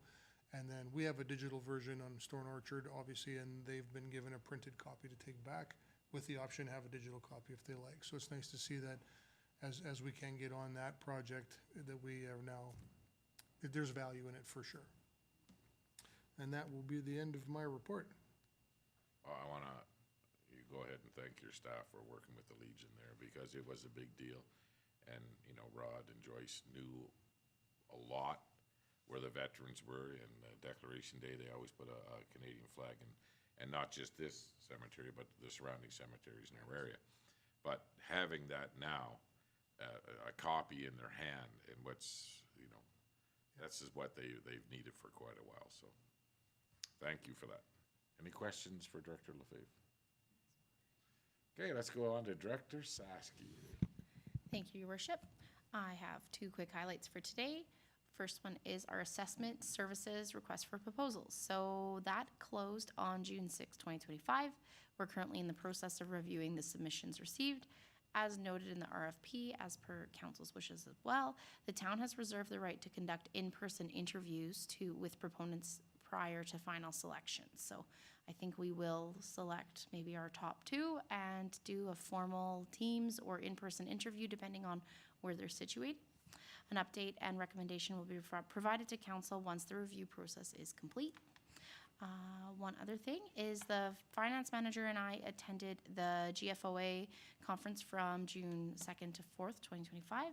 During the conference, we were informed, and we also knew prior to that, but the conference was centered a lot on the fact that Microsoft Dynamics GP, so the town's current enterprise reporting or resource planning system, so that's what we use for everything, property taxes, utilities, AP, AR, everything finance, will reach its end of life on December 31st, 2029. So that means payroll as well. So that means that's the last payroll we can do. So it'd actually be better to switch prior to 2029 so that we can run a parallel system for a month or two. So that's 2028.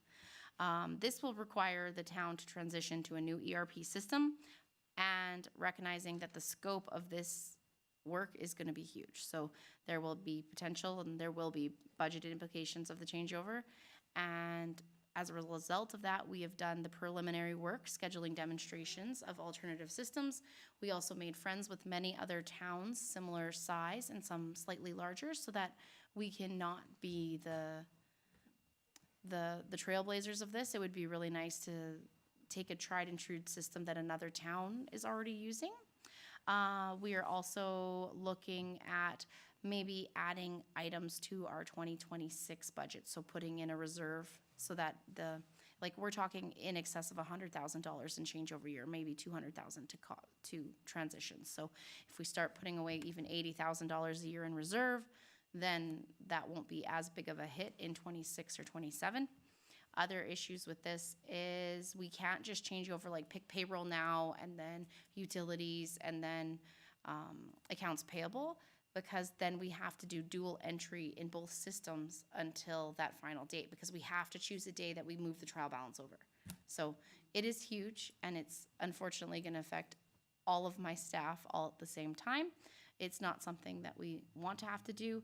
We are still holding our breath that there may be like a cloud version or whatnot available. The problem is that we've been in the cloud with Diamond before and did not work very well. So I don't believe that's an option for us at this time. So that's my first ode to council in regards to this changeover, and you will for sure be hearing from me in the next two budget systems. Any questions for Director Saskia? Well, we sure do like the idea of the reserves. Did they get there? And where are we at now with our IT switchover? Things are almost through, and We are almost through the implementation stage. So that was implementing their security and their controls. We finally got through the firewall upgrade. So I do apologize to everyone that's been frustrated with some of the updates on the computers, but we've had to do a staged approach because we obviously can't get to every single computer in our town at the same time. So we had to do this step, then we had to do the firewalls, and then we had to do, so we're getting close to being done implementation, and then we can do some of the other value-added items that they had promised us in their initial quotes. So we're excited to start that through our summer project, and hopefully it'll be smooth sailing from here. But as always, whenever you switch IT or do anything with IT, there's always uncommon hiccups. So slowly but surely we're getting there. excellent. Okay, thank you very much. Next up, CAO Ling. All right, I'm going to try something different this time for CAO highlights. I'm going to give you a couple snippets from the departments that answer to me, other than the two directors here. Not from legislative services, though. No, nothing from Legislative Services today. Okay, so we'll start with the Seed Department, and we'll go with this last weekend. So we'll touch on the tourism side of things. So the community-wide garage sale this weekend, there was 65 sales participating. And now their focus shifts to the Canada Day event. So that's the color run and everything down at the Egg Park. So everybody sign up and attend. So just over a month into the 2025 VIC operations, year-over-year comparisons show significant growth. Walk-ins are up 169%. Souvenir sales are up 66%. Concession sales are up 77%. And ice cream sales are up 463%. Wait till it warms up. So, those the extended hours are sure making a difference there. Moving on to Parks, Recreation, and Facilities. Parks has been busy cleaning up some of the downed trees and branches from the results of the high winds we've had here the last little bit. Facilities, we've had several vandalism issues recently, including broken playground equipment, smashed outdoor washroom windows, and graffiti. So Facilities has been addressing these incidents promptly to keep the spaces clean and operational. And regarding recreation, June is Recreation Month. So they are quite busy over there. Where I lost my place. Oh, and regarding the social center, we now have a caretaker in place, and Holly is on site during the events to help with operations. So if renters are looking for a few things or need help with some cleanup, she is on site. Next, I'll move to FCSS, and just quickly here, a couple items. Employee updates for May of 2025. Latanya Sankey will be returning from maternity leave, and she started June 11th. She is back. So we have our community development coordinator back in her role now.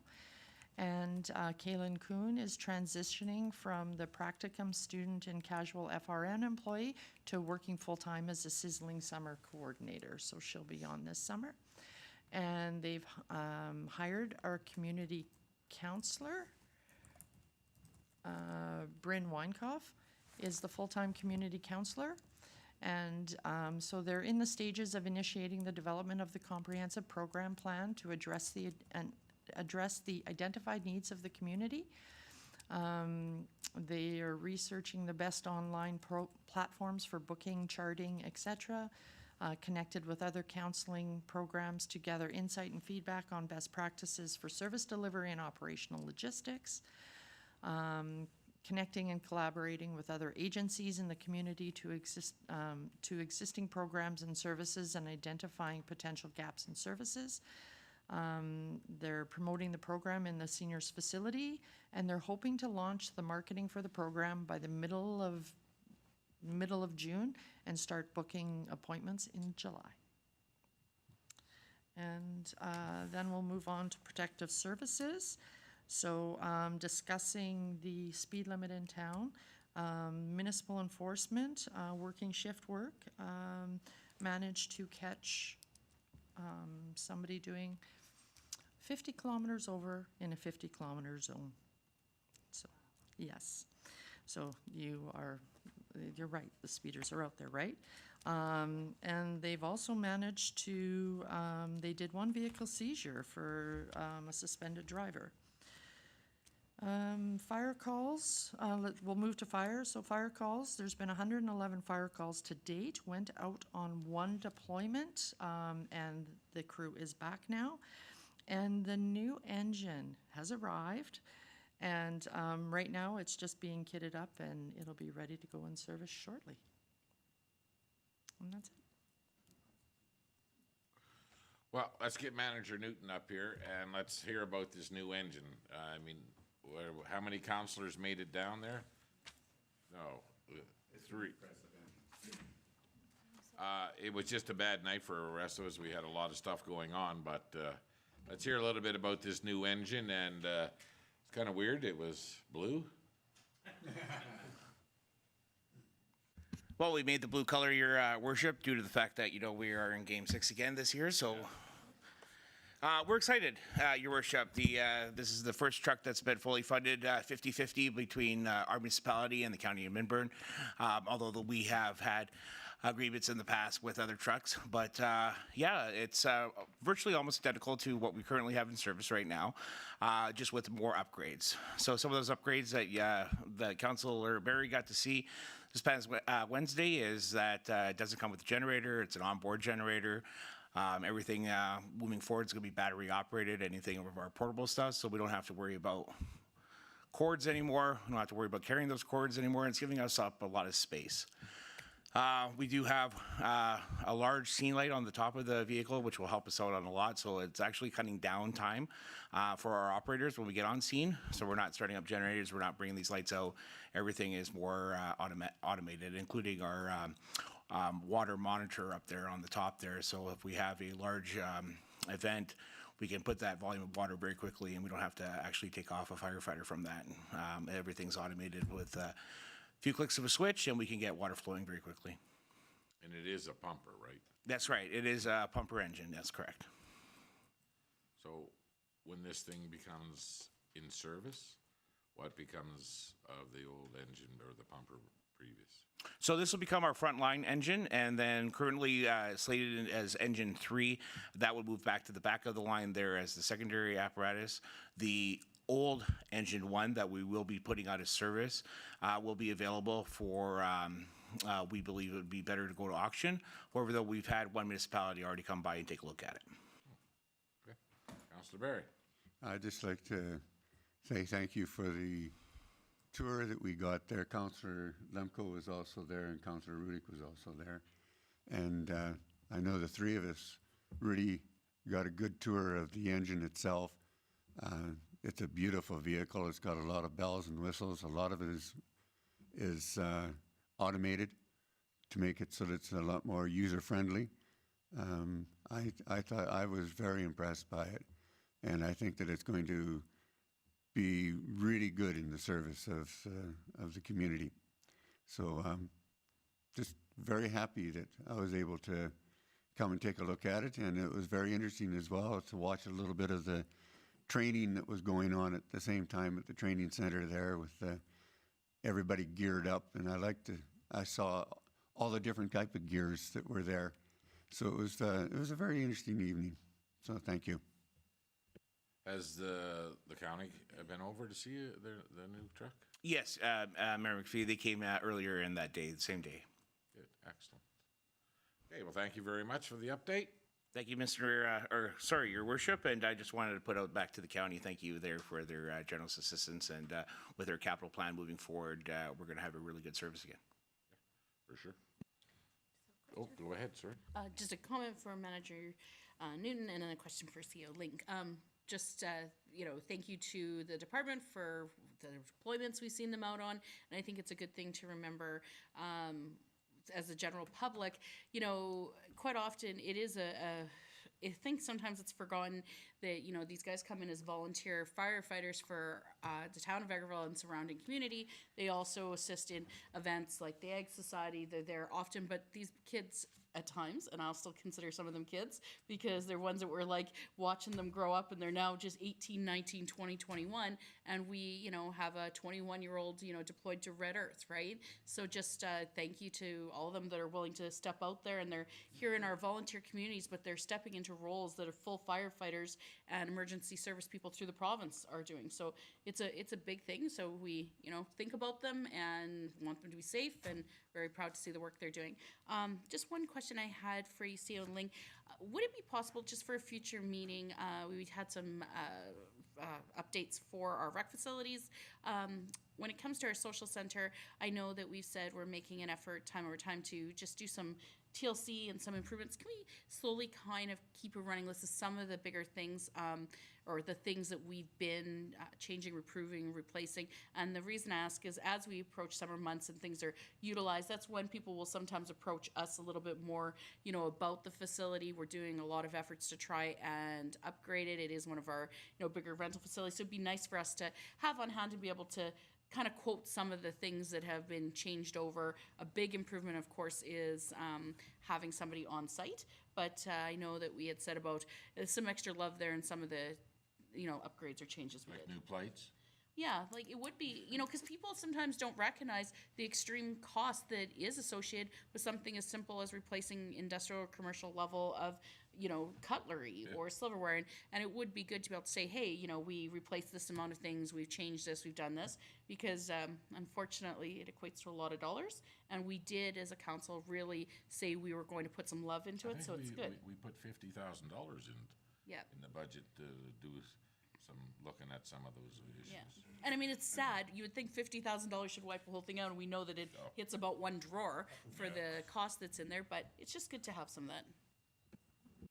Okay, you're good? We will look at having an update on what's been done so far in the July legislative meeting. Okay, go ahead, Manager Newt. Sorry, Your Worship, one thing also I wanted to bring up on that Wednesday as well, the day before the donated Enbridge truck arrived at our facility. It's a 2019 Ford F-250, and it came with extra bells and whistles that we weren't expecting at all, so we were quite impressed with the process with Enbridge, and we thank Enbridge for their donation. And now we're going to have to do a lot of reevaluating of what the purpose of this truck's going to be with the extra bells and whistles that we got. You still want to put that skid on the back, though, right? That's the thing that we're going to be reevaluating, because it came with a full sky cap. So we're going to decide if it's going to be a spring and winter truck, vice versa, back and forth, or are we going to figure out a different opportunity for that skid? Excellent. Thanks, Danbridge. Okay, so upcoming events, we have tomorrow at the library, and we are supposed to be there around 4:10 to get orientated into delivering or serving food. Yes. So those that can, and those who can come later will be good too. This Sunday, or is that the Saturday? It's a Sunday, I think, right? Sunday is Declaration Day at the Riverside Cemetery and with the Legion, and next Monday's council meeting. So at this time, is there any other business of council? Well, seeing none, I adjourn this meeting at 5:07.